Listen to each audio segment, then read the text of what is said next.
Hi. Basically நம்மள நிறைய பேருக்கு இருக்கிற ஒரு மித் வந்து என்னென்னா, நம்ம வந்து நல்லா ஏர்ன் பண்ணுறோம், அதனால நம்ம வந்து ஃபினான்ஷியலி செக்யூர்டாக தான் இருக்கோம் அப்படின்னு ஒரு மித் இருக்குது.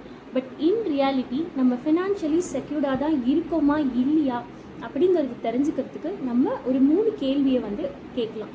த ஃபர்ஸ்ட் கொஸ்டின் வந்து, நாளைக்கு ஒரு மெடிக்கல் எமர்ஜென்சி வந்துடுச்சு, ஒரு 10 to 15 லேக் வரைக்கும் நம்ம வந்து ஃபினான்ஸ் செலவு பண்ணுற மாதிரி இருக்குது அப்படின்னா, நம்மளால் அது எந்த ஃபினான்ஷியல் ப்ரெஷரும் இல்லாமல் ஹேண்டில் பண்ணிட முடியுமா?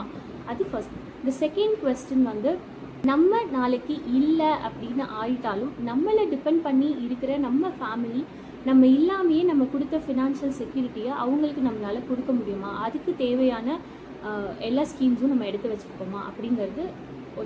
த தேர்ட் கொஸ்டின் இஸ், நம்ம இன்றைக்கி லீட் பண்ணுற நம்மளோட லைஃப் ஸ்டைலை நம்ம 60 இயர்ஸ் ஆகும்போதும் நம்மளால் லீட் பண்ண முடியுதா அப்படிங்கிறது தேர்ட் கொஸ்டின். இப்போ இந்த 3 கொஸ்டினில் ஏதாவது ஒரு கொஸ்டினுக்கு நம்ம வந்து நாட் ஷுர், தெரியல, இல்லை பிளான் பண்ணணும் அப்படின்னெல்லாம் நம்மக்கிட்ட பதில் இருந்ததுன்னா, அப்போ கன்ஃபார்மாக நம்ம வந்து ஃபினான்ஷியல் பிளானிங்கை வந்து ஸ்டார்ட் பண்ணணும் அப்படிங்கிற இடத்துல தான் இன்னும் இருக்கும் அப்படிங்கிறது தான் அதோட மீனிங்.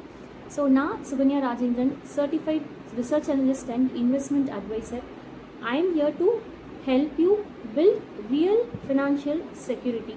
ஸோ என்னோட அப்கமிங் வீடியோஸில் நான் வந்து ஒரு பர்சனல் லைஃப்பை வந்து ஃபுல்லாக செக்யூர் பண்ணுறதுக்கு எவ்வளோ இன்சூரன்ஸ் எடுக்கணும், அதில் பிளான்ஸ் எப்படி சூஸ் பண்ணணும், லாங் டேர்ம் இன்வெஸ்ட்மெண்ட்ஸ் வந்து எப்படி வந்து பிளான் பண்ணணும், எப்படி வந்து குழந்தைங்களோட எஜுகேஷனுக்கு வந்து எந்த மாதிரி ஸ்கீம்ஸ்லாம் வந்து நம்ம வந்து செக்யூர் பண்ணி வைக்கணும் அப்படிங்கிற எல்லா டீட்டெயிலும் நான் அப்கமிங் வீடியோஸில் வந்து சொல்கிறேன். So subscribe to this channel for more such really useful contents.